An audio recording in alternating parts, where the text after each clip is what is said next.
Good afternoon and welcome to another class that we have today on comparative religions. Today we're going to be looking at a small group of religious community in northern Iraq. It's a group of people that are known as the Yazidis. They have basically been very well unknown throughout the world until just recent events that took place starting a couple of years ago in that troubled region of the world. The Yazidis are a very ancient religious group, and we're going to learn about them, how they operate, what their beliefs are, and how this community continues to try to live and thrive and survive. So without any further ado, let's get on with our program.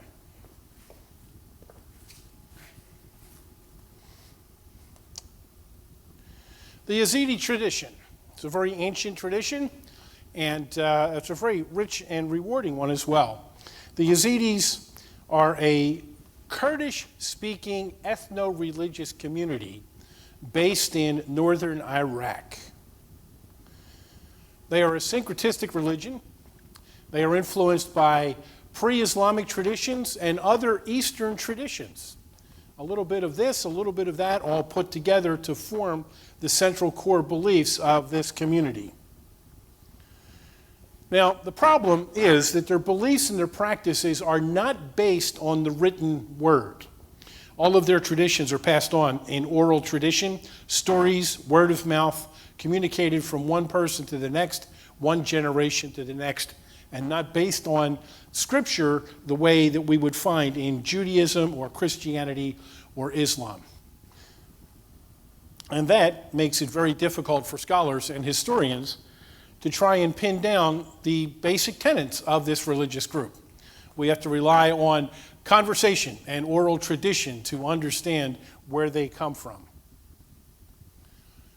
The Yazidis have inhabited the mountains of northwestern Iraq for centuries. They go way, way back in time. And this region was home to their holy places, their shrines, and their ancestral villages. It is here, as we will see in just a little bit, that this place where they are now found and where they inhabit, to them is the center of the world. It is here where the world was created. The land holds deep religious significance, and adherents from all over the world, remnant communities that exist in Turkey, Germany, and elsewhere, continually make pilgrimages to the holy city of Lalesh, which is where the religion was founded, and their belief that the world was actually established there. This is a map of the current Iraqi area. You see that there are several different prominent groups. The Kurdish Sunni, the Kurdish Shiites. You have Shiite and Sunni communities that are not Kurdish living down in the southern part of the country. You have up here on the upper side the gray area around the top of Iraq that borders on Iran and on Turkey and parts of it onto Syria. That gray area is the land where you find the Yazidi people. They're predominantly Kurdish in language, but they are a separate ethno-religious group from the Kurds, and this is what we're going to be focusing on. And this is where they live, and some of the places that are very much a part of their history are the cities of Erbil, of Mosul, and particularly Sinjar and Mount Sinjar. These become the highlight points of this religious faith. Now, the Yazidi religion is often misunderstood as it does not fit into Iraq's sectarian mosaic. In Iraq, even to this day, we have, of course, the Sunni and the Shiite Muslims living there. We have a Christian community. There was, at one point in time, a fairly significant Jewish community. You have all kinds of other things that are mixed up in there. And the Yazidis are there, but they don't quite fit into the understandings of this part of the world. They are religiously distinct from Iraq's predominantly Sunni and Kurdish populations. And this is an ancient faith. with rich oral tradition that has some Islamic beliefs, some elements of Zoroastrianism, which we talked about a few weeks ago. This was an old ancient Persian religion. Mithraism is another mystery religion that originated in the Eastern Mediterranean area centuries ago. And Yazidism is a combination of all of these different faith traditions. They begin with the story of creation and their understanding of creation, because this plays a central role in who they are as a people and the land in which they live. Yazidis believe that the supreme God was originally over the seas.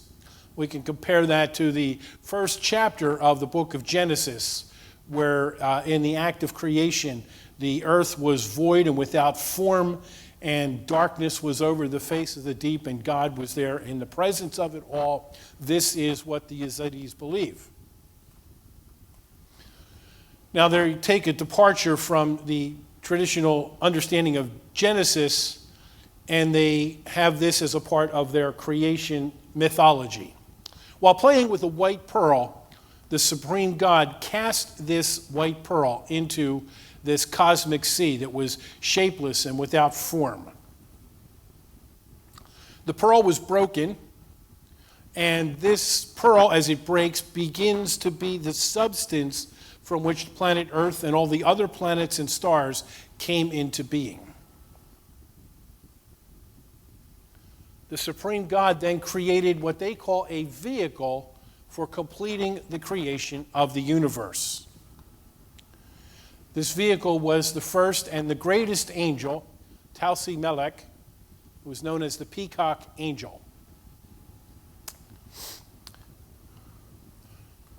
Talsi Melech embodied all of the power and all of the wisdom of the supreme God, and so he was able to easily know and to carry out all of God's bidding. So Talsi Melech plays a significant role in the story of the Yazidi people. 6 more great angels were created then to assist Talsi Melech in all of the work that he had to do. Soon after the earth was created, it began to shake violently, and to stop this from happening, Talsi Melech was sent to earth to stop the quaking and to bring to earth beauty and abundance. When Talsi Melech descended to earth, according to the Yazidi tradition, he took on the form of a glorious peacock. And landing in the place that is now known as Lalesh, Talsi Melech transferred his peacock colors to the earth and provided the earth with all flora and all fauna. This is the creation story, according to this tradition.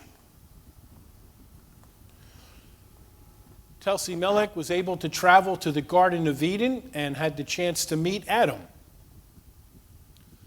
The first human being, according to their beliefs, had been created without a soul. And so it was Talsi Melech who breathed the breath of life into him and gave him a soul. Again, this is kind of the story out of the book of Genesis, where after God creates Adam, he breathes life into him. This is the story that they pick up on. It is Talsi Melech who is the one who gives the breath of life to Adam. He then turned Adam toward the sun, the symbol of the supreme creator, while stating that there was something greater than a human being, and this should be worshipped regularly. And then Eve was created after this. According to the Yazidis, the primal couple engaged in a competition to see if either of them could bring forth progeny independent of the other. They both stored their seed in a sealed jar, and when Eve's jar was opened, it was found to be filled with insects and vermin, and so was not able to produce progeny. Inside Adam's jar was a beautiful boy child, This lovely child is known as Shahid Ben Jer, which means the son of Jar. Son of Jar grew quickly, married, and had offspring. His descendants are the Yazidis. So what this means simply is this. The Yazidis regard themselves as the descendants of Adam, but not of Eve. In the biblical account, of course, we know the story of Adam and Eve, and they have the two sons. But here, all of the descendants come from Adam, not from Eve, and they are all the people that have become the Yazidis. The peacock angel, as he is known, and he is a world ruler, causes both good and bad to fall upon individuals. The peacock angel, Talsi Melech, is the one who brings both good and bad into this world. This ambivalent character is reflected in the myths of Talsi Melech's fall from grace and fall away from God's favor.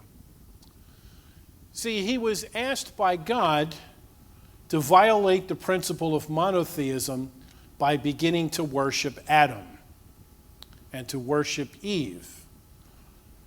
And Talsi Melech refused to do so, even though it was a direct command from God.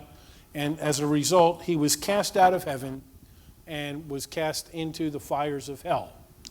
But he was so filled with remorse that he cried, and as he cried, his tears extinguished the fires of hell, and he was reconciled with God.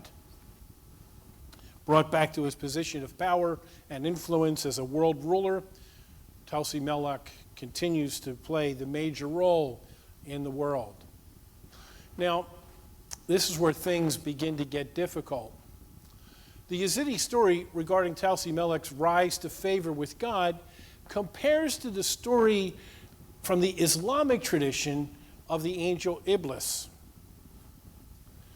In the Islamic tradition, Iblis is the fallen angel who becomes Satan.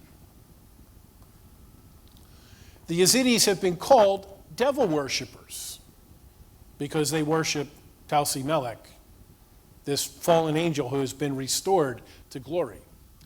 The Islamic neighbors and Westerners, in fact, have also done the same thing of accusing them of being people who worship the devil, but that's not the case. This expression of devil worshipper is deeply offensive to these people, and it is quite wrong. They are not worshipers of the devil. The Garden of Eden era was the golden age of wisdom and prosperity that covered the entire planet. Humankind increasingly resorted to self-serving behavior, and darkness began to set in, and there was a separation between what God had created to be beautiful is suddenly turning to be something much different. A series of floods were then released to cleanse the earth, the most recent of which occurred about 6,000 years ago, and that would fit in with the story of the flood in the book of Genesis. A recognition that the flood was sent to cleanse the earth, to destroy the earth, and to give everything a fresh start. Except in the Yazidi tradition, they see a series of floods, not just one, but many of them that were sent over the course of time.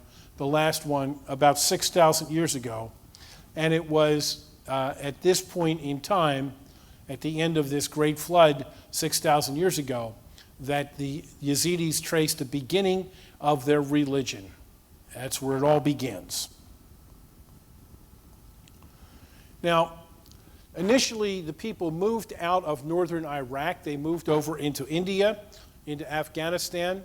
They even traveled as far as North Africa as a way to try and find a new land for them to live in. And then they began to return home.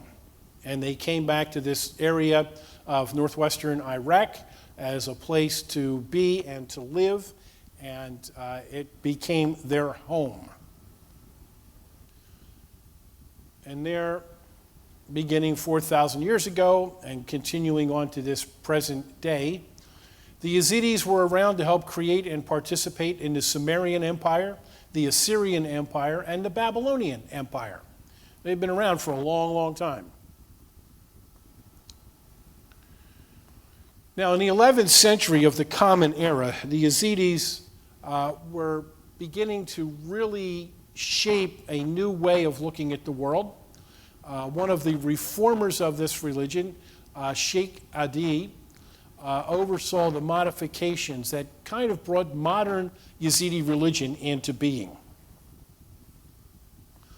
Under the unseen guidance of Tausi Melek, who is still around and still guiding and directing the world, Sheikh Adi began to compose some scripture. He taught some hymns and some prayers to the people that are used in worship to this day. He was entombed in Lalish, the ancient spot where the peacock angel first landed. And therefore, this town of Lalish in Iraq is the spiritual home of all of the Yazidi people. It is here where the world was created. It was here where the great sheikh is able to bring to bear the shape of the modern religion. And so this becomes a very important place to the people. And the Yazidis will travel to Lalish on a regular basis for pilgrimages as a part of their religious faith and practice. Now, one thing about the culture is that they are broken into a caste system, various levels of importance depending on who you were and what family you were born into and the role that you can actually play in society. This system has been in place since their modern founding in Israel. India.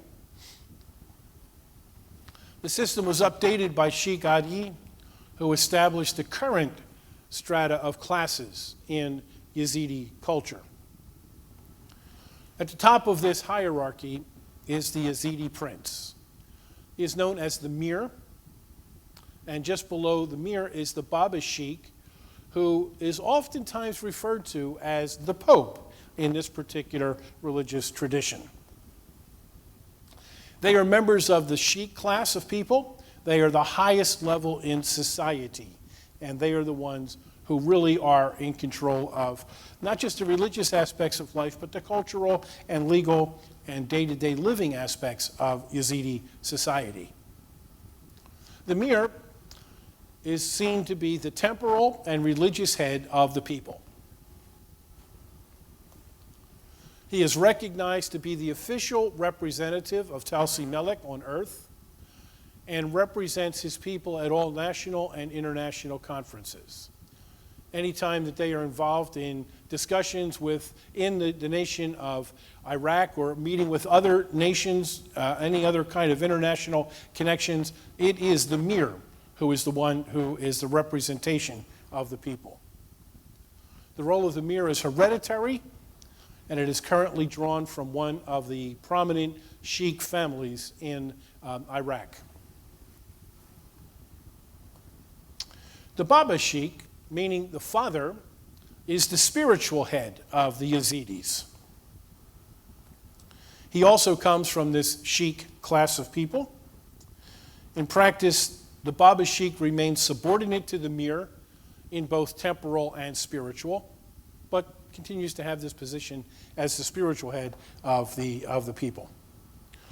Traditionally present at all important religious meetings, especially those that are conducted at this holy city of Lalish.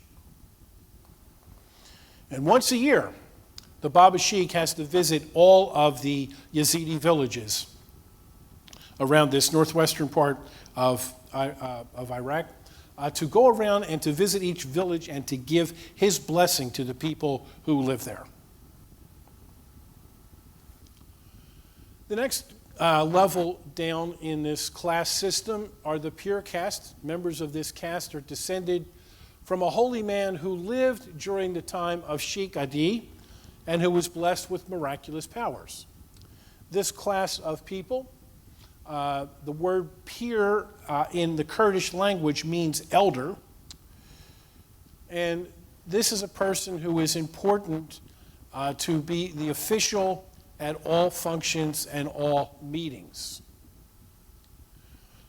Both the peers and the sheiks are there to assist with marriages, circumcisions, funerals, and they also take on the role of family advisors. The Murid caste consists of the majority of the Yazidi people, and this is what are known as the commoners. And the commoners generally do not serve the function of a priest. They are not supposed to do so. But there is a group of people who are known as priests, and there are several layers of that. The fakirs are recognized to be the highest of the Yazidi priests, and they come from the sheikh class. They are always there to lead any procession of Yazidi priests, and it is said that each fakir family is blessed with supernatural powers and healing abilities. And they assume the role of the chief priests and the ones who are the keepers of wisdom.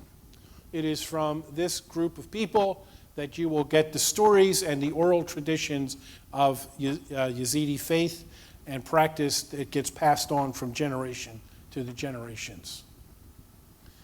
Often they are supported by other villagers through alms and tithings. So they play a role, they play a role as religious leaders, and they are supported by the larger community. The Kuls are the poets and the singers.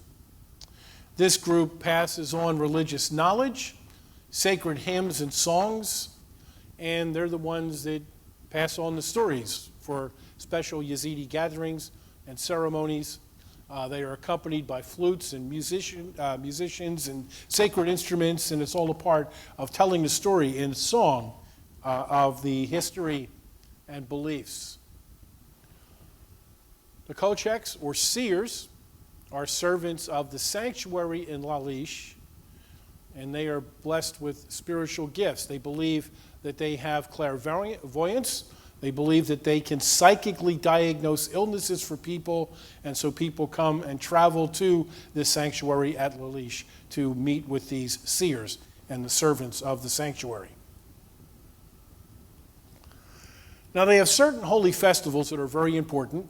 Sirsal, which means the head of the year, is celebrated on a Wednesday in April. It changes every year according to the calendar, but it is on a Wednesday in the month of April. This day commemorates the Wednesday that Talsi Melech first came to earth. Part of the New Year celebration is the coloring of eggs, which collectively represent Talsi Melech's rainbow of colors that he gifted to the world. Kind of in a way like the tradition of Christianity to decorate Easter eggs at that same time of year, and all the bright colors to reflect, well, the rainbow of colors that are in our world and the beginning of the spring season, at least in our culture. It's a part of the same celebration that the Yazidis do. New Year begins at dawn with a banquet to honor the dead, and all the Yazidi women prepare the food, and they go out to the nearby cemeteries of the community and take that food with them, and it is a day for celebration. Graves become transformed into tables for many plates of food, for colored eggs, flowers, and of course they bring photographs of the deceased, and the entire day is spent at the cemetery remembering those who have gone before. The women proceed to feast upon all of the offered food, and back in the villages, the men congregate at the beginning of the new year for their own celebrations. There's the Feast of Sacrifice, which is another important celebration. It is the feast of 7 days, September 23rd through 30th. And the first Friday of December is a feast following 3 days of fasting. These are all very important elements of the life and practice and religious traditions of the Yazidis, and they are very special days for them.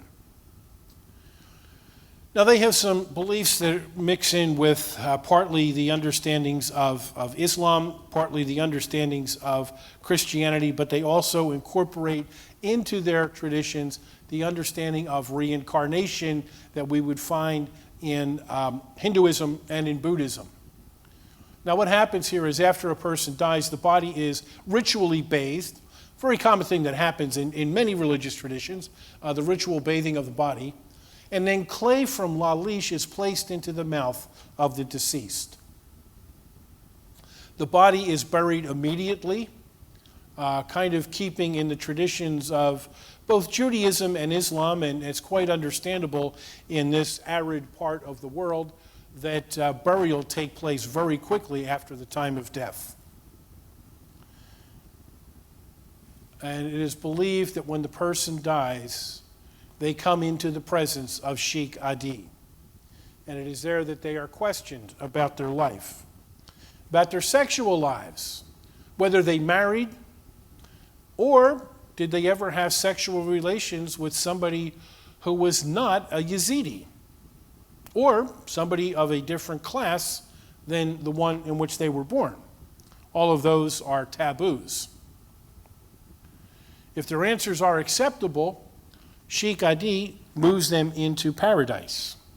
However, if they have had married or had sexual relationship from somebody that was not a part of their own caste or somebody who was not a Yazidi, well, they are out of paradise. During life, each Yazidi undergoes a ritual where they become bonded to a brother or a sister from a different family. The idea here is that you become connected to another family from your same class that is there to help you and support you, and particularly to assist you when you get into the next world. When you die, you meet your brother or sister in a new world. They will be waiting for you, and they are to help you and to help your soul when you depart from this world. The Yazidis believe that they will continue to reincarnate until they achieve a certain level of soul purity. And so, like we have seen in other traditions here over the past few weeks, this idea of reincarnation, of a succession of lives. You're born to live your life and then you die. You die in order to be reborn and to have another life. And in the process of this ongoing cycle of birth and death and rebirth, along the way you are supposed to gain a level of knowledge, a level of purity. And only at that point can you actually enter into the realm of heaven in this case, and there you exist for all of eternity. If a Yazidi is impure through the performance of evil actions, they will reincarnate into the body of a person from a different religion, such as Islam. The greatest punishment for a member of this tradition is to be evicted, excommunicated from the faith, because then they have nowhere to go, no place to go, and no one to be with them. Now, relations with Christians have been kind of mixed over the years. First off, they have been friends for centuries. They have lived in the same region of the country, of the world, the same region of the country that is now Iraq. They have had to coexist. And that was a part of what happened throughout all of the Middle East throughout the years. The communities, as various and as different as they were, at times have had to learn to live with each other and learn to help and support each other, and that certainly was the case between the Christians and the Yazidis, because in Iraq, essentially since the beginning of the Ottoman Empire, both of these groups, the Christians and Yazidis, they were considered outsiders. They were considered at various times to be heretics. Many instances of both communities protecting each other from the persecution that came from the Islamic governments that were ruling them. Now, the Yazidis recognized Jesus to be one of the great prophets that was sent to earth by Talsi Melek. They even repeat his name in some of their prayers. And so they've taken a little bit of the Christian tradition and incorporated it into their beliefs as well. And according to their tradition, the God sent Talsi Melech to roll away the stone that blocked Jesus' tomb, and that was the angel who stayed nearby after the tomb was opened and Jesus was resurrected. The gospel stories of the Christian scriptures tell that story of that Resurrection Sunday, of the women going to the tomb and discovering the tomb was empty and an angel was there and spoke to them and told them that Jesus had been raised. The Yazidis believe that it was Talsi Melech who was there to do that.